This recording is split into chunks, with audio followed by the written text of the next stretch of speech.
Good afternoon. Court documents show the actor Alec Baldwin was told the gun he fired on a film set, which killed a crew member, was safe.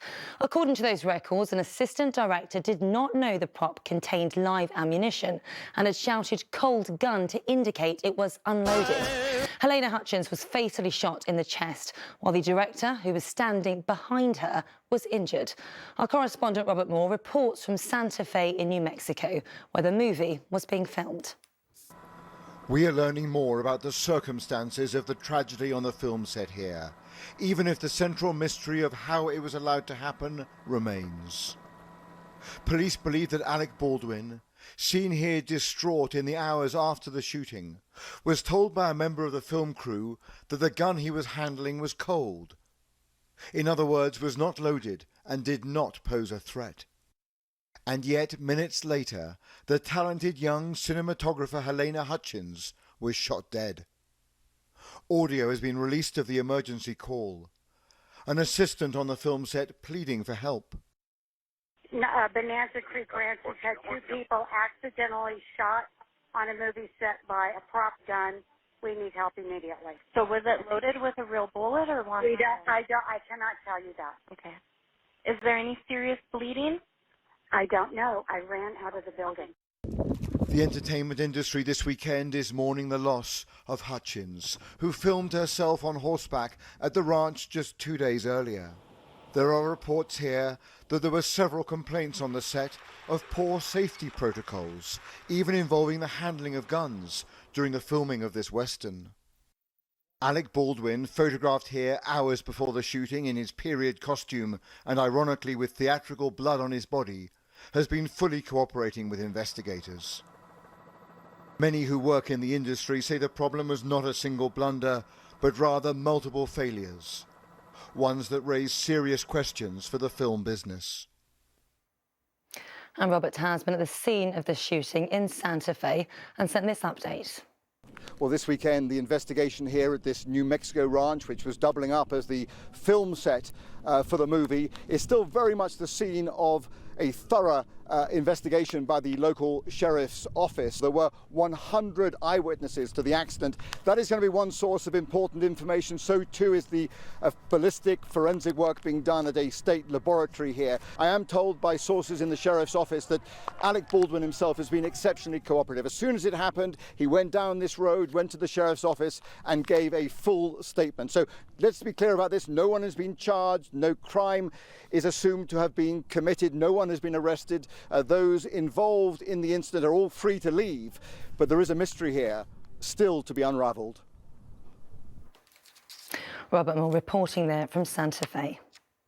Back here, and the government has taken steps to refresh its COVID vaccine programme in England as cases continue to rise.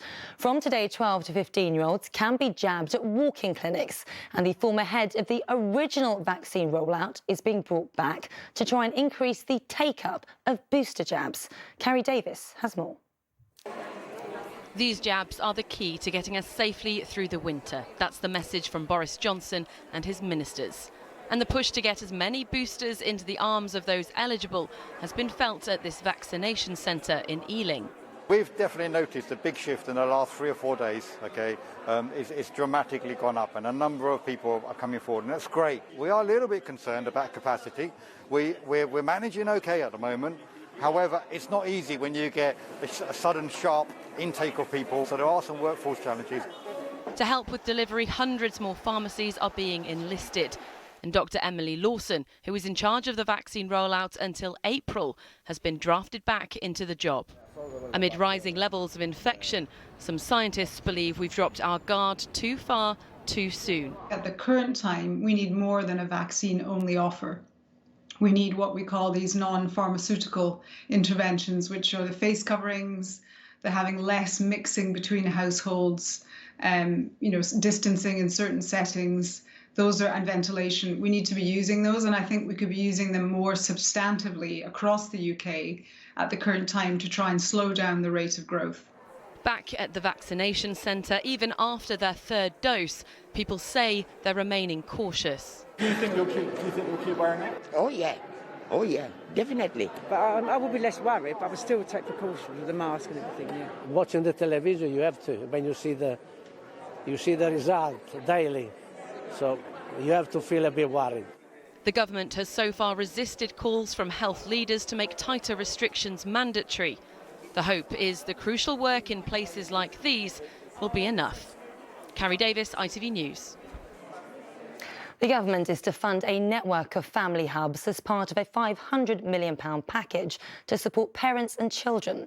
The funding, set to be announced by the Chancellor in Wednesday's budget, will create centres in 75 areas in England to help families facing issues that could lead to a family breakdown.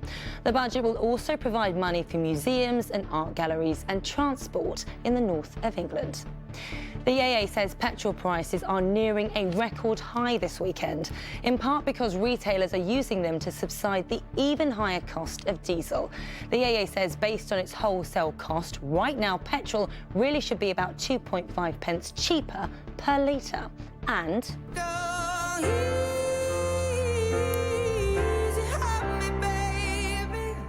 Adele's new single, Easy On Me, has hit #1 in the UK in record-breaking fashion. The song has been streamed 24 million times in the first week of release. That beats the previous record by 7 million. Easy On Me is Adele's first new release in 6 years. It's taken from her new album, 30, which is out next month. That is all for now. I have much more in our next bulletin at the earlier time of 4 o'clock, just before the England and Northern Ireland Women's World Cup qualifier. Have a great afternoon. Bye-bye.